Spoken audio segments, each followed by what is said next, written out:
My grandmother made me salt every doorway in her house before sleeping. The one night I forgot, I learned why she was so paranoid. I was 17 when Grandma Cecilia died and left me her house in the will. Nobody else wanted it. My parents called it that creepy old place where Mom did her weird rituals. My older brother, Derek, said he'd rather live in his car than spend one night under that roof. But I'd always loved visiting Grandma. The way she'd bake me cookies and tell me stories about the old country, even if some of those stories gave me nightmares. So when the lawyer read the will and everyone else declined, I said yes without hesitation. The house was mine, along with one very specific condition written in Grandma's shaky handwriting at the bottom of the document. Julian must continue the salt ritual every night, without fail. Every doorway, every window. Never forget, never question why. My parents had laughed nervously at that part. My mother said it was just dementia talking, that Grandma had gotten paranoid and superstitious in her final years. But I remembered the ritual clearly from every visit I had ever made. Every single night, at exactly 9 p.m., Grandma would take her ceramic bowl filled with coarse salt and walk through the house. She sprinkled a thin line across every threshold and every windowsill, muttering words in a language I didn't recognize. She'd done it for as long as I could remember, and she'd never explained why beyond saying, "They keep them out, Julian. The salt keeps them out." I moved into the house 3 days after the funeral, bringing only 2 suitcases and my laptop. The place was exactly as I remembered it, slightly musty and smelling of lavender and old books. Photographs covered every wall, and Grandma's collection of ceramic angels watched from every shelf. But there was something else too. Something I'd never noticed during my visits, maybe because Grandma's presence had masked it. The house felt watched, not by the angels or the photographs, but by something I couldn't see or name. The feeling was strongest near the doorways, like the air itself was thicker there, pressing against you when you crossed from one room to another. I found Grandma's salt bowl on the kitchen counter, right where she'd always kept it. Next to it was a handwritten note in her distinctive cursive. "Julian, you promised you'd continue this. I know you think I was just a paranoid old woman, but there are things in this world that don't follow the rules you learned in school. The salt works. It's worked for 63 years since I bought this house and learned what was here before me. Don't test it. Don't skip even one night. And if you ever do forget, if you ever break the protection, remember this. They can't cross running water. They can't enter without invitation after sunrise. And they fear iron more than fire. Keep Grandpa's old railroad spike under your pillow. You'll need it." The note was dated 2 weeks before she died, as if she'd known her time was running out and wanted to make sure I had instructions. The first night, I followed the ritual exactly as I'd watched Grandma do it countless times. At 9 p.m., I took the bowl of salt and walked through the house, starting at the front door and moving clockwise. I sprinkled salt across the threshold of the front door, the back door, the basement door, the bathroom door, bedroom doors, and even the closets. Then I moved to the windows, every single one, creating unbroken lines of white crystals on the sills.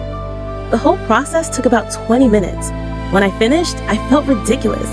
Here I was, a high school senior who took AP Physics and was planning to study engineering, performing a superstitious ritual because of a note from my dead grandmother. But I had promised, and something about the way the house felt after the salt was in place, something about how the watched feeling diminished slightly, made me want to keep that promise. The first week went smoothly.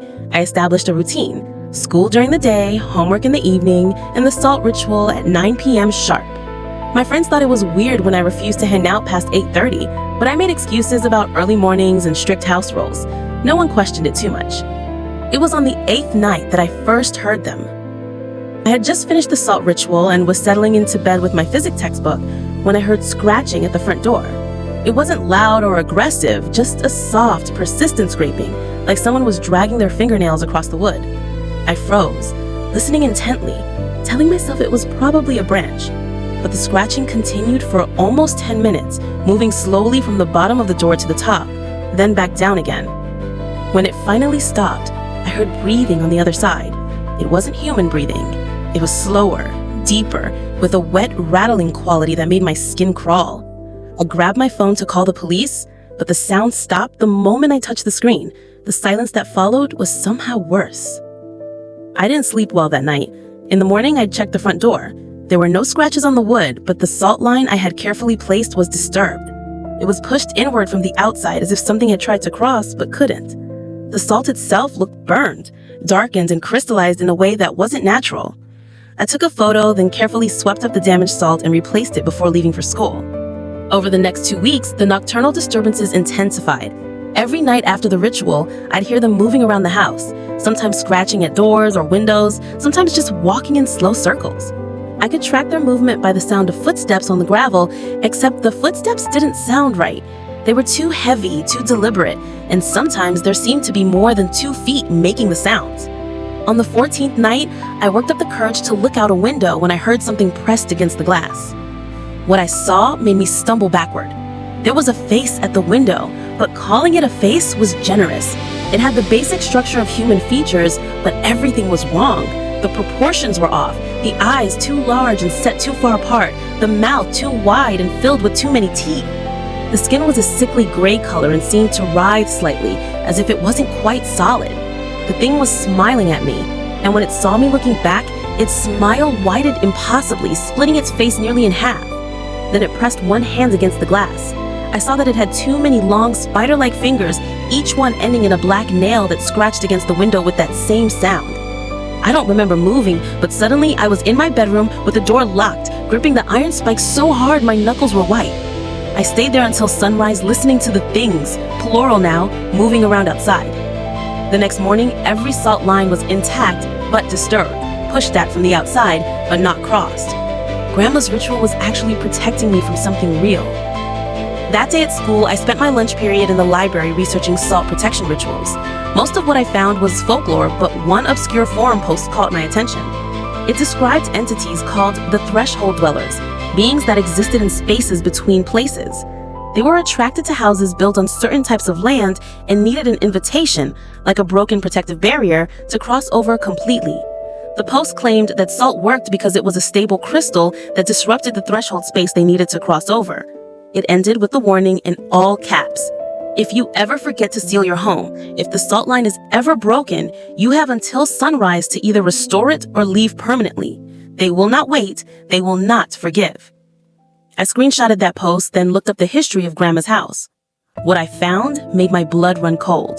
The property had changed hands 11 times before Grandma bought it. 7 of those transfers were due to the previous owner's unexplained death inside the house. The last death was a school teacher in 1959. A neighbor found her, mentioning that all the doors and windows had been wide open, even though it was winter. I realized Grandma was fighting these things for 63 years. Now, that responsibility had fallen to me. Days turned into weeks and I fell into a rhythm. School, homework, salt ritual, sleep interrupted by nocturnal visitors. My grades started slipping and my friends stopped inviting me to things, but I was alive. Then came the night I forgot. It was a Friday night in late October. I'd stayed late after school for a study group and didn't get home until almost 10 p.m. I was exhausted and distracted. I made dinner, ate watching videos on my laptop, and fell asleep on the couch around 11:30 without ever thinking about the salt ritual. I woke up at 3:33 a.m. to the sound of my front door creaking open. I bolted up right on the couch, my heart racing. In that moment of confusion, I realized with absolute horror what I had done. I'd forgotten the salt. The doorways were unsealed and something was coming inside. I could hear it moving through the front hallway, that same heavy footstep pattern. I grabbed my phone and turned on the flashlight, pointing it towards the hallway. The beam illuminated something standing just beyond the living room entrance. It was roughly human-shaped, but wrong in all proportions, perhaps 7 feet tall with limbs that were too long. Its head was the worst part, that same face from the window, but more horrible up close. Its skin was a sickly, translucent color, letting me see shapes moving underneath. When my flashlight hit it, the thing didn't recoil. Instead, it smiled that impossibly wide smile and took a step closer. I remembered Grandma's note.